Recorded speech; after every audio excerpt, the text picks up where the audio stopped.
네. 오늘 이사야서 25강입니다. 25번째가 됐어요. 54장 너를 지으시니가 네 남편이다. 이런 말씀을 하셨어요. 전번 53장을 하면서 저는 이사야에 대해서 다시 한번 생각을 해보게 됐어요. 이사야 자신이 정말 성경에 있어서 모든 것을 시작하고 또 마친 것까지도 이사야의 입을 통해서 이렇게 마무리가 됐다, 이런 생각이 드니까 이사야에 대해서 다시 한번 생각을 해보게 됐고, 이사야 6장에서 시작이 우시야 왕이 죽던 해에 이렇게 시작을 합니다. 그러니까 유다 왕 우시야 52년을 통치한 유다 나라의 성군 우시야가 죽게 되니까 많은 백성들이 들고 일어나서 판단하고 정죄하고 그 아우성을 칠 때 이사야 자신도 같이 그들과 함께 멸망을 논하고 온갖 부정을 다 입에서 쏟아내고 있을 때 성전에서 영광을 보게 됐죠, 우시야 왕이. 그럼으로써 스랍들 중 하나가 와서 이사야의 입을 봉하게 됐어요. 거기서 했던 말이 아주 유명한 말이 바로 그 말이죠.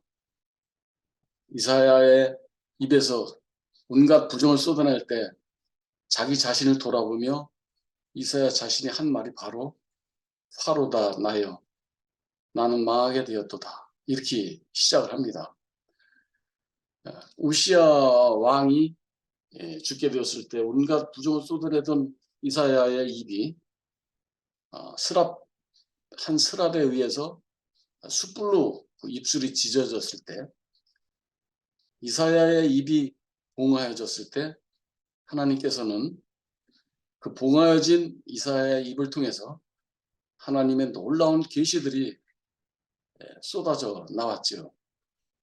그래서 이사야서의 모든 것들은 그 시작이 이사야의 입이 숯불로 찢어진 거기서부터 시작돼서 계시록의 하나님 나라까지 이렇게 열리게 된 거죠. 그래서 그 절정이 저 생각에는 53장에서 자기 자신을 아주 명확하게 세밀하게 보게 됐는데, 그래서 53장은 이사야 자신을 노래한 것이 아닌가 이렇게 알게 됐어요.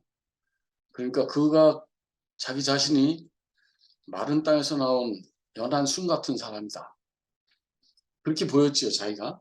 그래서 이사야가 본 자기 자신의 모습은 마른 땅에서 나온 연한 순 같은 그 사람인데, 사실은 그 연한 순 같은 그 사람이 우리 모든 인생들의 참모습이죠.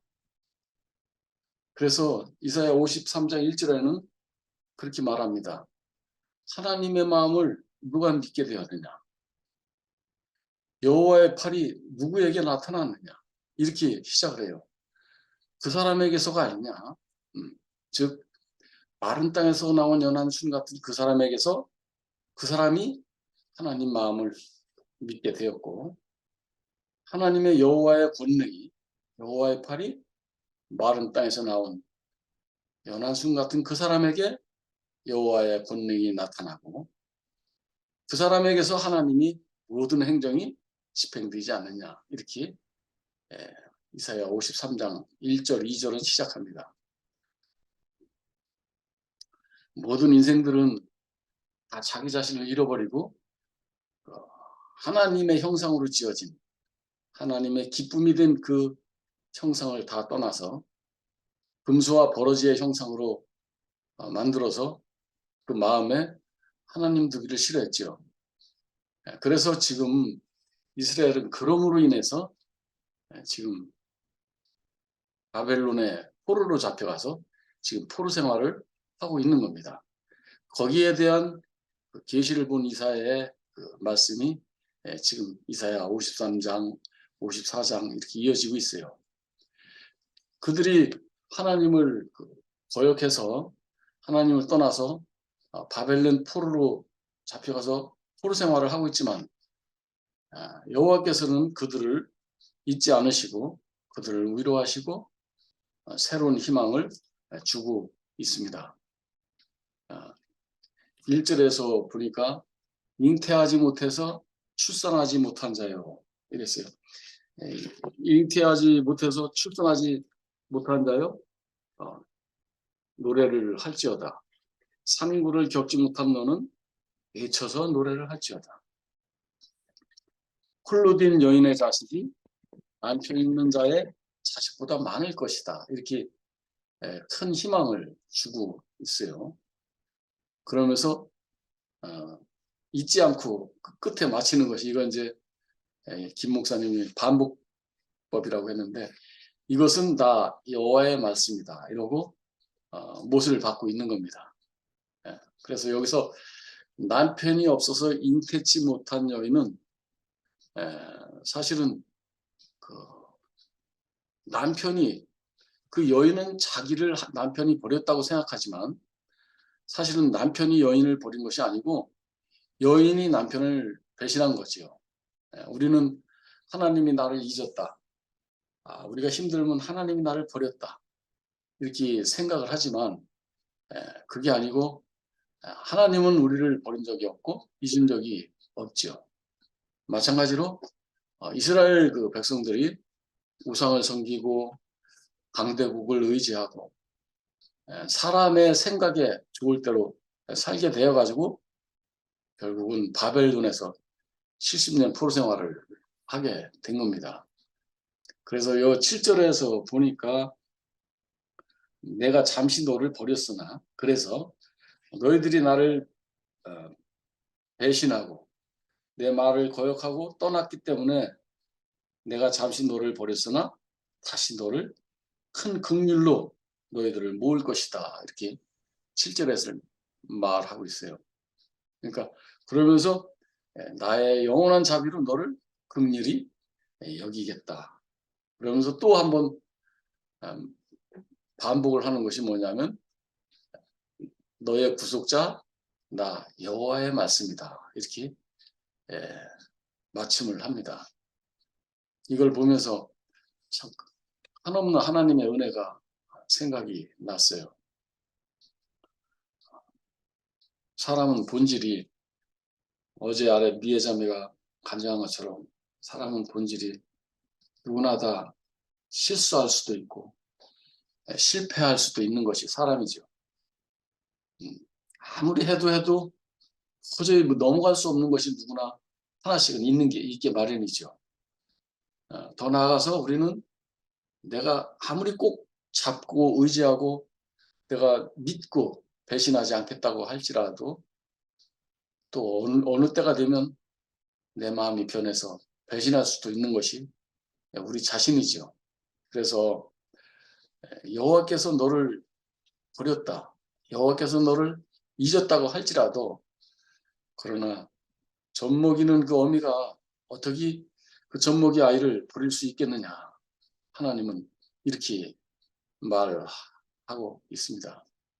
그래서 우리가 우리를 지으시고 기르시고 이끄시는 그 여호와께서는 우리가 아무리 그를 잊고 버렸다고 원망할지라도 그분은 어미가 되어서 긍휼과 영원한 자비의 마음으로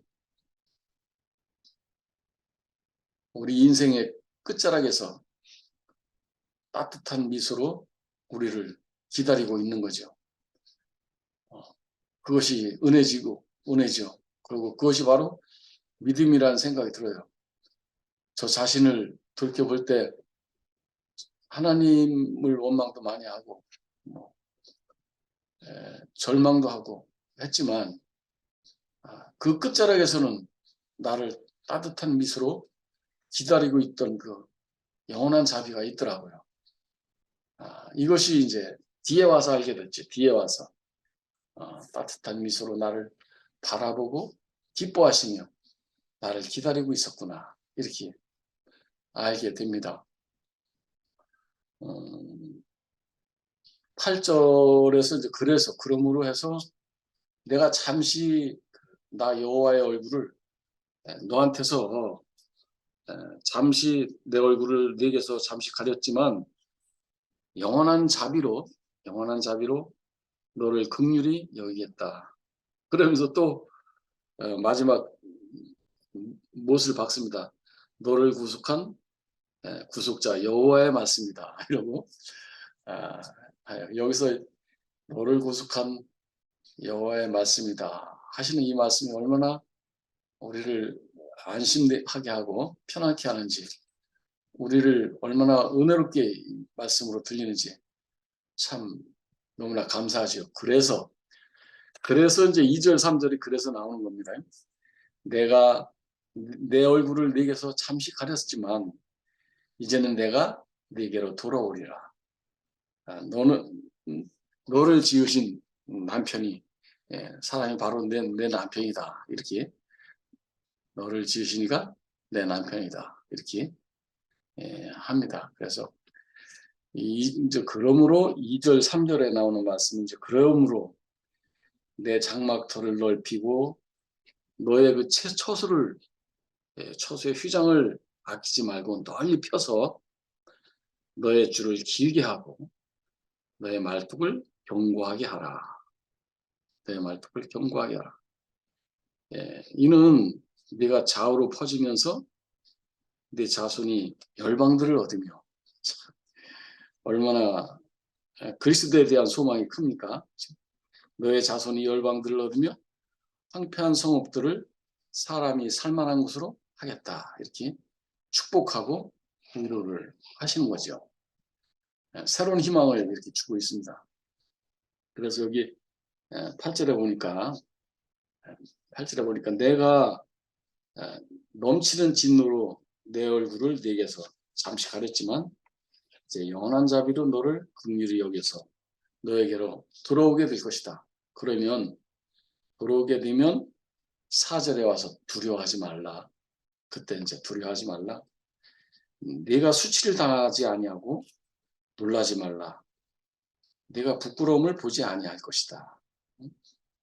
네가 너 젊었을 때의 그 수치를 잊게 했고 과부 때의 치욕을 다시 기억하지 않을 것이다. 이러면서 나온 말이 이제 오늘 제목이 된 그래서 너를 지으시니가 내 남편이다. 그 말이 이제 여기서 나온 겁니다. 그러니까 내가 너의 그 불순종으로 잠시 내 얼굴을 가렸지만 너를 긍휼히 여겨서 내가 돌아오게 된다면 내가 수치를 당하지 아니하고 부끄러움을 보지 아니하고 젊을 때의 수치와 과부 때의 그 치욕을 다시는 기억하지 않게 될 것이다. 그래서 너를 지으시니가 내 남편이다. 이렇게 말하고 있습니다. 그러면서 이제 5절에서 그 다음에 이제 나온 말씀이 내 구속자는 이스라엘의 거룩한 이시라. 그러니까 여호와 자신을 말하는 거죠. 그는 온 땅의 하나님이라는 일컬음을 받으실 것이다. 그러니까 온 땅의 하나님이라는 이름을 갖게 된 것은 하나님 스스로 할 수 있는 게 아니고 우리에 의해서 하나님 자신이 온 땅의 하나님이라 일컬음을 받게 되는 거죠. 어제 김 목사님 말씀처럼 우리가 그 포도주 즙을 밟아서 피 묻은 홍포를 입었다 할지라도 그분의 그 사랑과 긍휼, 그분의 자비의 눈길로 말미암아 우리가 청보석이 되고 홍보석이 돼서 계시록 끝에 가면 하나님 나라의 그 모습이 나오잖아요. 바닥에는 정금이고 12보석이 있고 12진주문이 있는, 예, 그러니까 계시록에서 있는 그 모든 그 하나님 나라의 형상들이 이사야서에서 다 시작되고 마무리되게 된 거죠. 그래서 우리가 우리 인생을 이렇게 살면서 우리는 늘 생각밖에는 없었죠. 옳으냐 그르냐, 맞느냐 틀리느냐, 잘했느냐 못했느냐, 누가 더 얼만큼 잘하느냐, 이런 걸로 늘 행위로다가 이렇게 등수를 매기고 차별을 뒀던 그런 인생들이, 예, 하나님 앞에 가니까 정말 전혀 다른 세계가 열리게 됐죠. 저는 저의 지난 날을 돌이켜 볼 때 정말 그 교회 안에서도 너무나 비천한 인생이었고, 저는 실패와 실패를 거듭하고 부끄러움과 부끄러움을 거듭해서 교회에서 가장 바닥에 있었던 그런 사람이지요. 그렇지만 하나님께서는 그런 그 하나님의 그 긍휼과 자비에 하나님께서는 그런 사람이라도 쓰게 되는 거죠.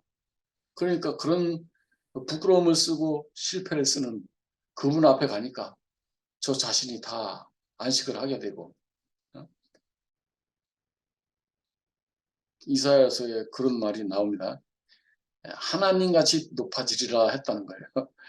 이게 저의 말씀이더라고요. 제가 정말 제 생각만 하나님같이 높아지리라 이러고 살았는데, 그분의 그 긍휼과 자비의 눈길이 내게서 멈추지 않고 나를 늘 기뻐하는 은혜의 눈길로 바라봄으로써 저 자신이 그분의 그 긍휼로 말미암아 점점 사람의 형상이 되어져 가고, 그분의 기뻐하심 안에서 만족이 되고, 점점 그분의 그 손길 안에서 빚어져 가는 저 자신을 이제는 돌아보게 되더라고요. 이제는. 그래서 우리가 그 세상의 그 행위로 보는 세상, 선악으로 보는 세상, 늘 차별을 두는 그런 세상에서 이제 우리를 따뜻한 눈길로 바라보는 헤세드의 마음 앞에 우리가 가게 되면 새 생명의 세계가 펼쳐지게 되지요.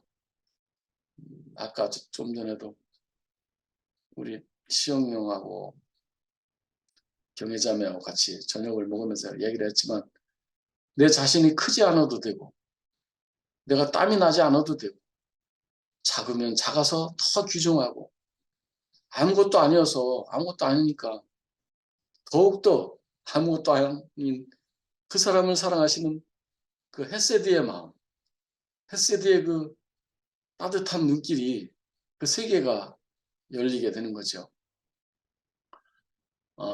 참 이 말을 참 창피해서 못했는데,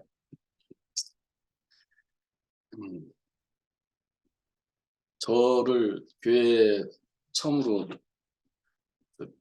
인도한 형님이 충주 깡패였던 장덕호 형님인데, 지금부터 20년, 20 몇 년 전에 그분이 모임을 하던 그 모임을 나한테 떠맡기면서 네가 말씀을 해라 이래가지고 제가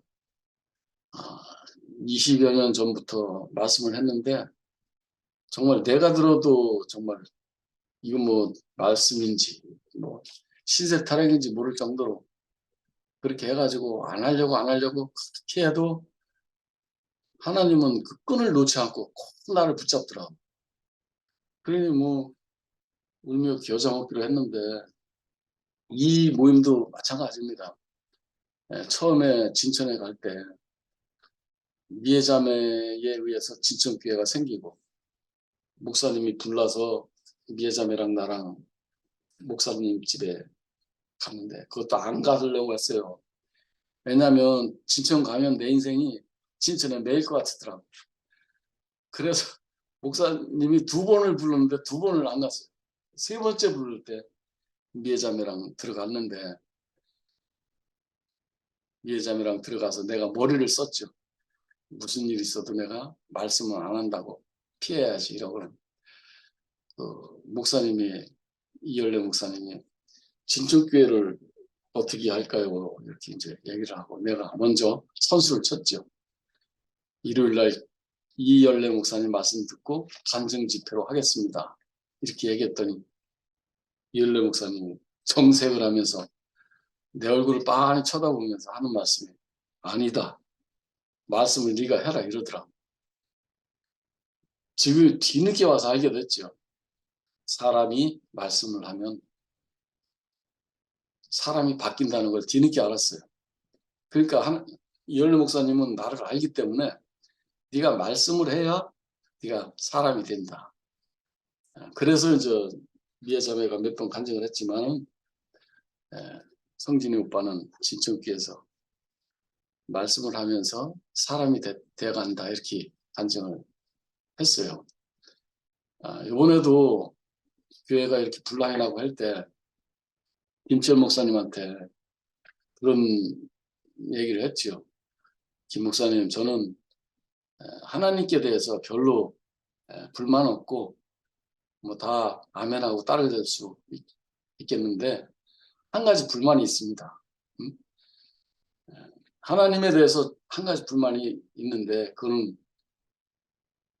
나한테 말씀을 시키려면 말씀의 지혜와 능력을 주든지 말씀의 지혜와 능력을 안 주려면 말씀을 시키지 말든지 왜 나를 그렇게 힘들게 하십니까? 이렇게 김 목사님한테 신세 타령하듯이 했죠.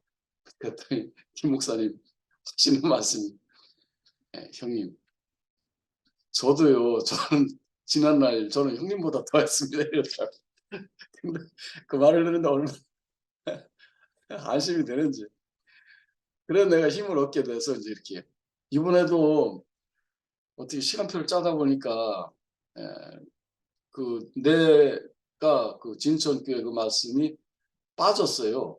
그 카톡 쉴까에 올라온 거 보니까 내가 빠졌더라고. 그래서 한편으로는 조금 뭐 아이고 이제 하나님이 나를 다 섞는가 보다 싶기도 해서 그냥 서운한 마음도 있었지만 한편으로는 얼마나 시원하고 좋은지 안 하려고 했더니 미애자매가 상일이 형제한테 이렇게 전화하고 이래가지고 이 모임을 또 이렇게 하게 됐는데 누구는 뭐 이렇게 그 형제 자매들 상담해주고 돕는 그런 그 지혜도 있고 그런 은혜도 은사도 있고 한데 나는 뭐 사람 상담을 하면 뭐 죽이지 않으면 다행이다. 저는 그런 은사는 나는 없고 말씀도 없으니까. 근데 이제 제가 감사한 것은 뭐냐면 제가 왜 이 말씀을 드리냐 하면 하나님은 그래도 그런 사람도 필요한 거죠. 그만큼 하나님은 가난하신 거예요. 갈망이 크신 거죠. 갈망이 크죠. 우리가 아니면 하나님을 표현할 사람이 어디 있겠어요. 다 자기 자랑하고 자기 이생의 자랑과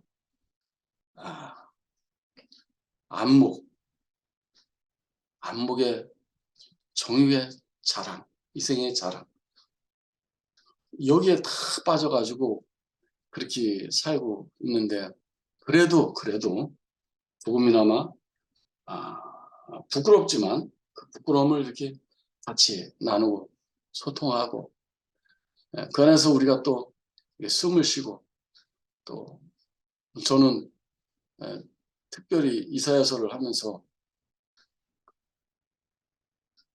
그분의 그 따뜻한 눈길을 나로 말미암아 그 기쁨을 이기지 못하는 그 따뜻한 그 눈길을 이렇게 내가 온몸으로 느끼게 되니까 정말 얼마나 안식이 되고 감사한지 몰라요.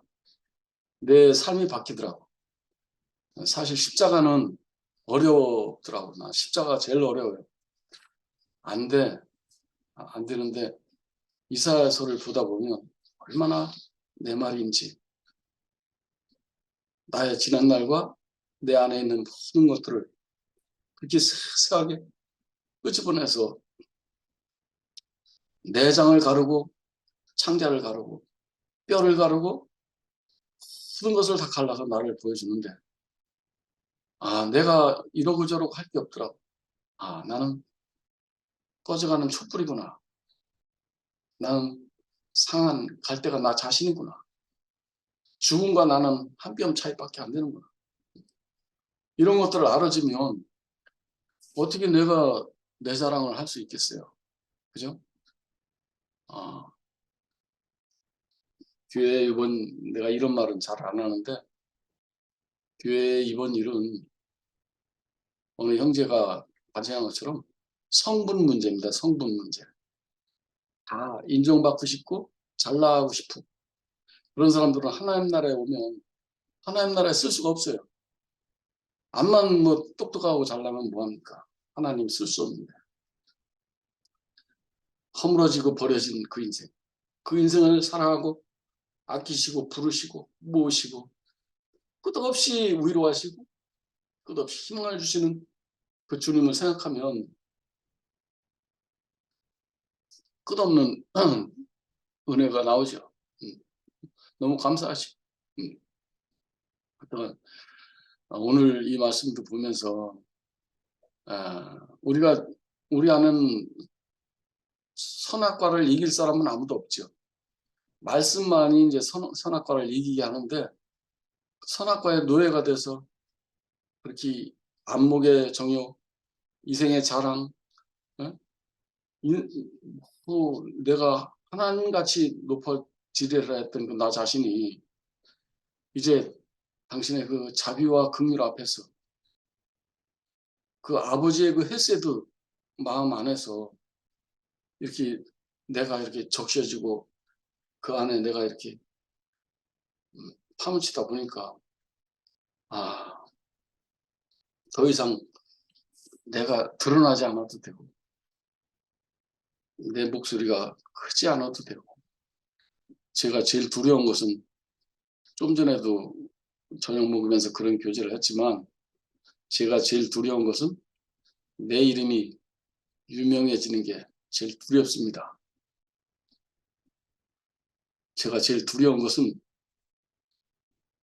나에게 힘이 생기는 게 제일 두렵습니다. 힘이 생기고 내가 유명한 사람이 되면 그 사람은 망하는 겁니다. 하나님이 함께할 수 없어요.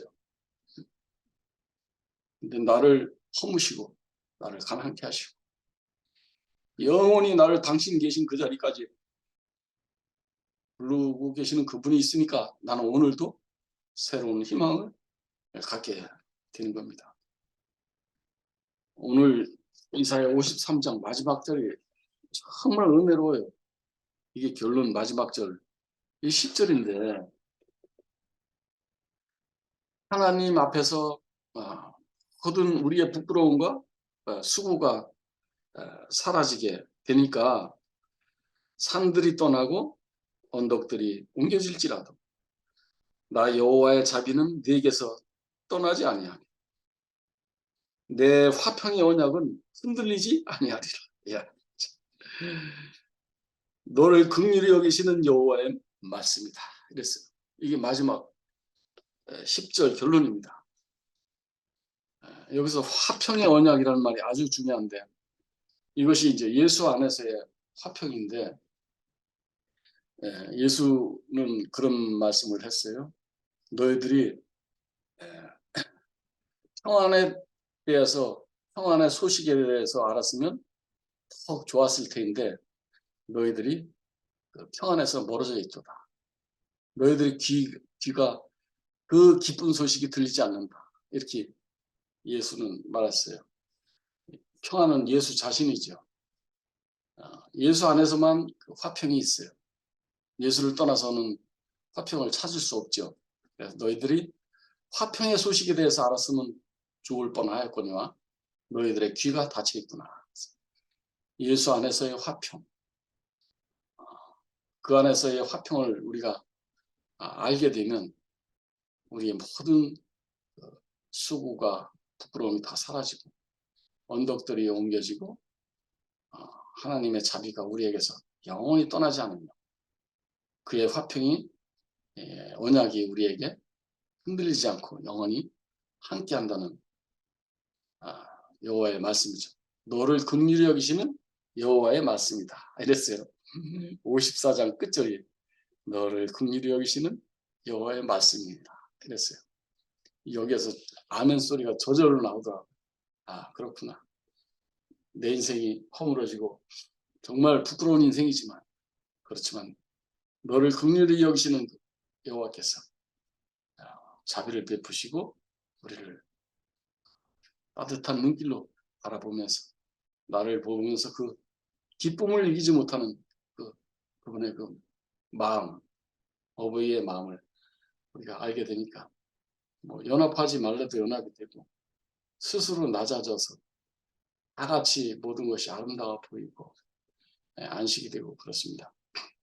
오늘 54장을 마무리하면서 정말 잉태치 못하고 출산하지 못해서 상구를 겪지 못해서 우리가 슬퍼하고 부끄러워하고 이렇게 비천하게 있었는데 그분께서 너를 지으신 그분께서 남편인 그분께서 우리를 돌아오시니까 우리가 이제는 장막터를 넓히고 휘장을 아끼지 않게 넓게 펴서 줄을 길게 해가지고 말뚝을 견고하게 해서 우리가 우리의 자손으로 하여금 열방을 얻고 성패한 성읍들이 사람이 살 곳이 되게 하고 우리 모두가 다 그 만유의 구원 안에서 이렇게 하나님의 마음을 누리고 함께 할 수 있는 길을 열어주셔서 너무나 감사합니다.